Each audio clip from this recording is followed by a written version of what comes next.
అన్ని కూడా D zone की बयटे ఉండాలి దయచేసి అందరూ కూడా పోలీస్ వారికి ఒక విజ్ఞప్తి డబుల్ ఏ ఆల్ యాక్సెస్ ఉంటేనే ఈ डी जोन లో తీసుకోండి నెక్స్ట్ స్టేజ్ ఇన్వైటీస్ ఉంటే వాళ్ళు తీసుకోండి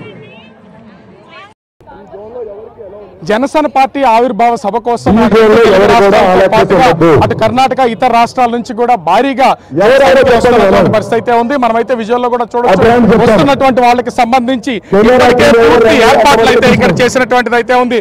భారీ బహిరంగ సభ ఏర్పాటు చేశారు. భారీ బహిరంగ సభలో ముఖ్యంగా ఇక్కడ లక్షల మంది వస్తారు కాబట్టి వాళ్ళందరికీ సరిపడేలాగా చైర్లు అయితే ఏర్పాటు చేసినటువంటి పరిస్థితి కనిపిస్తుంది. ముఖ్యంగా వస్తున్నటువంటి ప్రతి ఒక్కరికి ఎలాంటి ఇబ్బందులు కలగకుండా ప్రస్తుతం అయితే ఏర్పాటు చేసినటువంటి పరిస్థితి ఉంది. ఓ పక్కన ఎండలు మండిపోతున్నాయి. అయినా కూడా ఎక్కడా లెక్క చేయకుండా జనసేన పార్టీకి సంబంధించినటువంటి వీర మహిళలందరూ కూడా ప్రస్తుతం అయితే వస్తున్నటువంటి పరిస్థితి ఉంది. ఎక్కడెక్కడి నుంచి వచ్చారు, అసలు ఏంటి, ఎంతమంది వస్తారు అనుకుంటున్నారు? మేము హైదరాబాద్ నుంచి వచ్చాము, షేరిలింగంపల్లి డివిజన్ నుంచి వచ్చాము. మేము 10 మంది వచ్చాము ఇక్కడికి వచ్చి చూస్తే విపరీతమైన ఎండ. కానీ ఇలాంటి ఎండ పవన్ కళ్యాణ్ గారు ఒక చల్లటి చూపు ముందు మాకు అసలు ఎటువంటి లెక్కే లేదు. అసలు మాకు ఎండలకు కూడా అనిపించట్లేదు. దానికోసం పొద్దున్నే వచ్చేసారు ఇక్కడికి? సార్ పొద్దున్న రాలేదు, నైట్ వచ్చాను సార్. మేము నైట్ వచ్చి ఇక్కడే ఉన్నాము. అసలు మాకు ఎంత ఎక్సైట్మెంట్ ఉందంటే కళ్యాణ్ గారిని డిప్యూటీ సీఎం గా ఈ ఆవిర్భావ సభలో చూడడం అనేది మాకు చాలా సంతోషంగా ఉంది. ఆయన అక్కడ ఆ స్టేజ్ మీద చూడడం కోసం మేము నైటే వచ్చాము. అసలు మేము హైదరాబాద్ నుంచి ఇంత ప్రయాణం చేసి ఒక ఆడపిల్లల అయ్యుండి కూడా ఇలా వచ్చామంటే నాకు నిజంగా ఎంత ఆనందంగా ఉంది. ఎందుకంటే కళ్యాణ్ గారి కోసం మేము ఎంత దూరమైన వస్తాము. ఇక్కడ పిఠాపురం అనే ఊరు అసలు చాలా మందికి చిత్తాడ అనే ఊరే మాకు అసలు తెలియదు ఇంతవరకు కూడా. అలాంటిది ఇప్పుడు అసలు ఈ కళ్యాణ్ గారి విషయంలో మాకు ఇక్కడికి ఈ ఊరు అసలు మారుమోగిపోతుంది. రాష్ట్ర వ్యాప్తంగా కాదు, దేశవ్యాప్తంగా కాదు, ప్రపంచవ్యాప్తంగా ఇంటర్నేషనల్ కళ్యాణ్ గారి పేరు మారిపోవడం అనేది చాలా సంతోషం. అందరూ కలిసి మంచిగా డాన్సుల మీద డాన్సులు చేస్తున్నారు. ఏంటి అసలు? చాలా ఉత్సాహంగా ఉంది, చాలా బాగుంది. మీ వీర మహిళలు అంటేనే సార్ ఇచ్చిన బిదు అది. అందరము మేము అది పాటిస్తాము. ఆయన ఇచ్చిన గౌరవంతోనే మేము ఇక్కడికి వచ్చాం. ఎంత దూరమైనా ఆయన చూడడానికి ఎంత దూరమైనా వెళ్ళగలుగుతాం. హోలీ సంబరాలు కూడా మీ ఆవిర్భావ సభలో కలిపేసి ఎంజాయ్ చేస్తున్నారు? అవును సార్, నా పేరు లక్ష్మి సార్, బెంగళూరు నుంచి వచ్చాను. కలియుగ దేవుడు తిరుపతిలో ఉన్నారని నమ్ముతున్నారు. నేనైతే పవన్ కళ్యాణ్ ఇక్కడే ఉన్నారు, ప్రత్యక్ష దైవం అని నమ్ముకొని బెంగళూరు నుంచి ఒంటరి పోరాటం చేసుకుంటూ ఒక్కదానిగా వచ్చాను sir. Thank you so much sir. నాకు ఇక్కడ చాలా మంది ఉన్నారు, మీరు ఎక్కడి నుంచి వచ్చారు? అసలు ఇంత సభను చూస్తున్నారు కదా?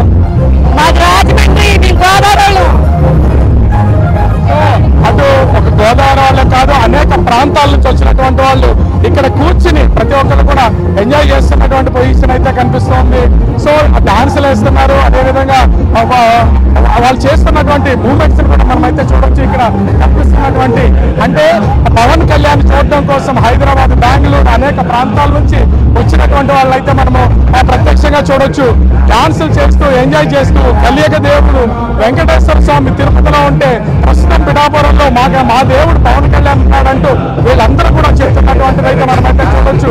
ప్రతి ఒక్కరు ఎంజాయ్ చేస్తున్నారు. ఎండ అనేదాన్ని ఎక్కడా కూడా అలసట లేకుండా, ఎండని లెక్క చేయకుండా జనసేన జెండాను మోయడానికి అయితే వీళ్ళందరూ కూడా వస్తున్నటువంటిది అయితే మనం చూడొచ్చు. చిన్నవాళ్ళ దగ్గర నుంచి పెద్దవాళ్ళ దాకా అనేక మంది రాత్రికే ఇక్కడికైతే వచ్చి వీళ్ళందరూ కూడా ఎంజాయ్ చేస్తున్నటువంటిది చూడొచ్చు. ప్రస్తుతం వీళ్ళందరూ కూడా జనసేన పార్టీ ఆవిర్భావ సభకి సంబంధించి మొత్తం ఎంజాయ్ చేస్తున్నటువంటిది అయితే చూడొచ్చు. డాన్సులతో అడలు కొడుతున్నారు. ప్రతి ఒక్కళ్ళు వచ్చినటువంటి వాళ్ళు చేయగలుగుతున్నారు, అడుగు వేస్తున్నారు, డాన్సులు వేస్తూ ఎంజాయ్ చేస్తున్నటువంటి మూమెంట్స్ కూడా మనమైతే చూడొచ్చు. ఇక్కడ చిన్న పెద్ద తేడా ఏమీ లేదు. ప్రతి ఒక్కళ్ళు కూడా వచ్చినటువంటి ప్రాంతం వేరు, మనుషులు వేరు, ఒకరికొకరికి సంబంధం లేదు. అయినా కూడా ఇక్కడ ఎంజాయ్ చేస్తూ వీళ్ళందరూ కూడా అటు జనసేన పవన్ కళ్యాణ్ మా దేవుడు అంటూ వీళ్ళైతే పవన్ కళ్యాణ్ చూడడానికి వచ్చినటువంటి పరిస్థితి అయితే ఉంది.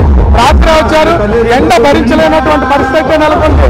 ఇంత ఎండలోనూ ఎక్కడ ఏమి ఆలోచించకుండా ప్రస్తుతం అయితే జనసేన సభ దగ్గర అయితే వీళ్ళందరూ కూడా ఎంజాయ్ చేస్తున్నటువంటి పరిస్థితి అయితే కనిపిస్తుంది. ముఖ్యంగా వేస్తున్నటువంటి డాన్సులు కానీ ఇక్కడ చూస్తున్నటువంటి వాటికి సంబంధించి కానీ అయితే ఇక్కడ ఎవరన్నా మనం ఒకసారి మాట్లాడే ప్రయత్నం చేద్దాం. ఏంటి ఇంత మంది అయితే ఇక్కడికైతే వచ్చినటువంటి పొజిషన్ అయితే ఉంది, ఎట్లా అనిపిస్తుంది జనాన్ని చూస్తుంటే? వచ్చినటువంటి వాళ్ళు డాన్సులు కూడా చేస్తున్నారు. యాక్చువల్లీ మాకు జనసేన ఆవిర్భావ అంటేనే మాకు అదో మరో పెద్ద పండగ మాకు. ఎందుకంటే ఇది వారసత్వంతో వచ్చిన పార్టీ కాదు. ఎన్నో పోరాటాలు చేసి అవమానాలు ఎదుర్కొని వ్యక్తిగత దోషణలు ఎదుర్కొని స్థాపించిన